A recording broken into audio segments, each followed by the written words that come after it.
Ison is going to be approaching November, December. We Do you have some information on that, Miss Michelle Hopkins, that you wanted to share? Do you think that grid going down could have something to do with I've heard electronic anomalies might happen once it gets real close to Mars on its incoming paths. Um, what do you know about Ison, and if this is related, how so? Okay, let me tell you what I know about Ison. First of all, it's going to be going past Mars with its debris field. And before it even came in to where Mars is, it passed through our solar system's asteroid belt. When it did that, it careened into asteroids that went helter-skelter all over the universe.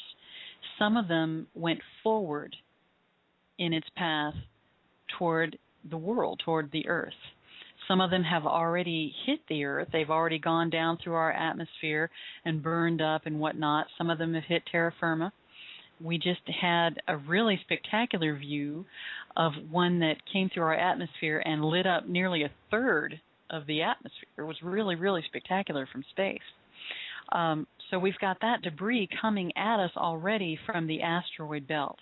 And this thing that just went through our atmosphere, it was an asteroid. It was not a meteor. People think that a meteorite is just, a smaller asteroid, but no, they're different animals. An asteroid has a different makeup, and it was a small asteroid.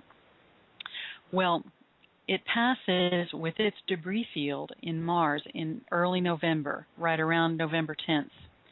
And it leaves debris all the way through our solar system, which, on its entire path, which early next year the Earth is going to be traveling through. But before that happens, Ison will be traveling past our sun. It's going to kind of ricochet around the sun.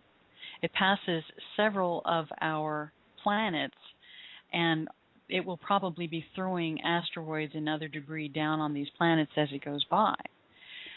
It comes to Earth, its debris field starts passing by Earth, and Earth starts going into actually revolving inside Ison's debris field on December 1st of this year.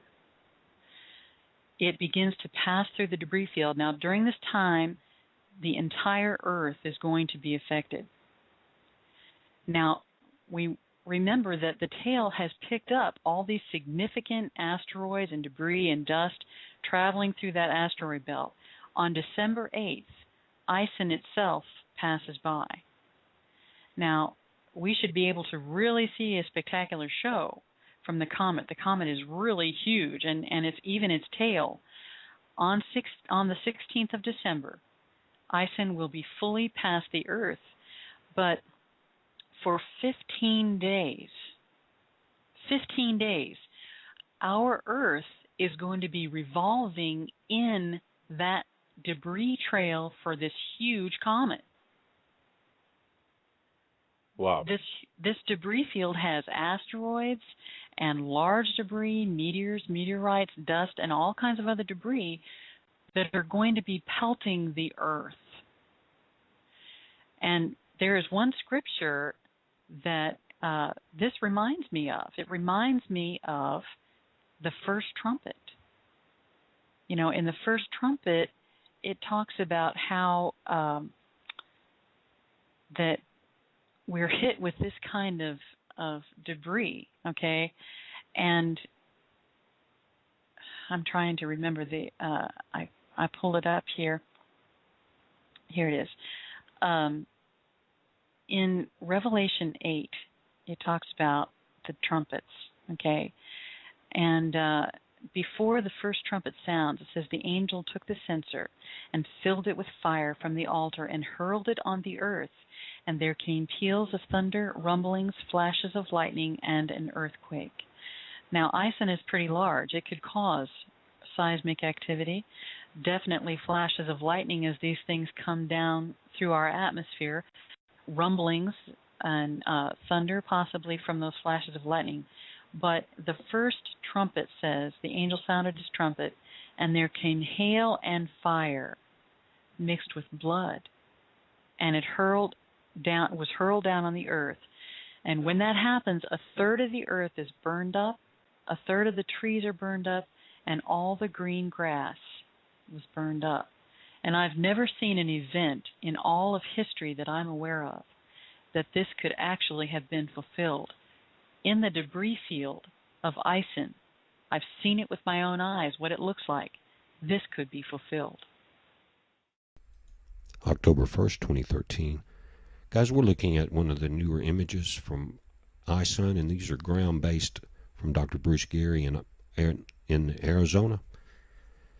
And the coma is still at 70,000 kilometers, but what they've detected is a front jet that's blowing away from the comet in the forward direction, and it is blowing away on the sun side.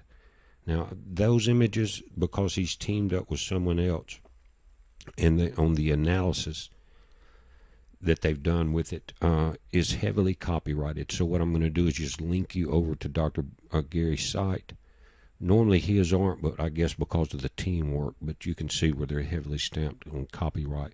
But I'm going to kind of give you a simulation of what they're seeing, and there's a forward jet being detected, and again, it's on its close approach to Mars.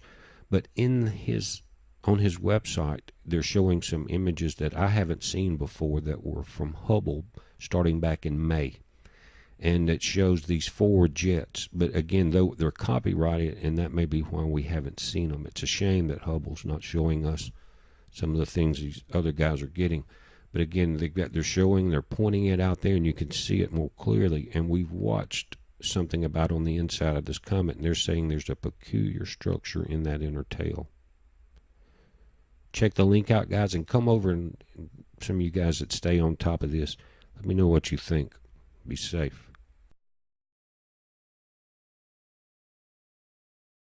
Psalm 91 tells us, "Whoever dwells in the shelter of the Most High will rest in the shadow of the Almighty.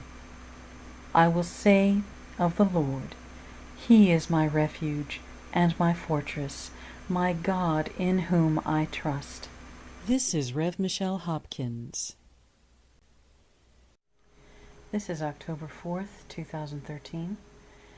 It would seem, by this image taken today, that Ison, now having passed Mars, is trailing behind it a huge asteroid.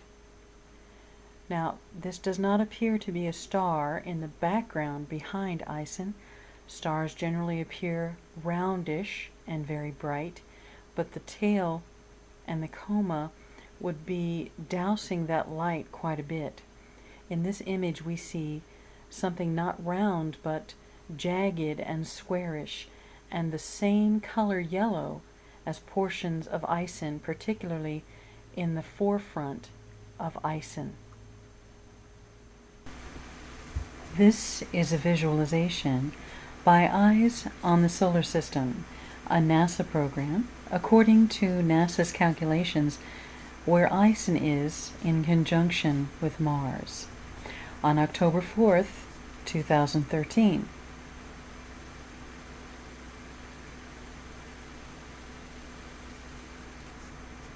Ison has passed Mars. Mars is here. Ison is at the front of this line, on its way toward the sun, gaining speed as it goes. Here's Mars, and here is Ison on its trajectory toward the sun. Surely he will save you from the fowler's snare and from the deadly pestilence. He will cover you with his feathers, and under his wings you will find refuge. His faithfulness will be your shield and rampart. You will not fear the terror of night, nor the arrow that flies by day, nor the pestilence that stalks in the darkness, nor the plague that destroys at midday. 1,000 may fall at your side, 10,000 at your right hand, but it will not come near you. You will only observe with your eyes and see the punishment of the wicked. If you say, "The Lord is my refuge," and you make the Most High your dwelling, no harm will overtake you, no disaster will come near your tent, for he will command his angels concerning you to guard you in all your ways. This is Rev. Michelle Hopkins. Thank you for watching, and God bless you.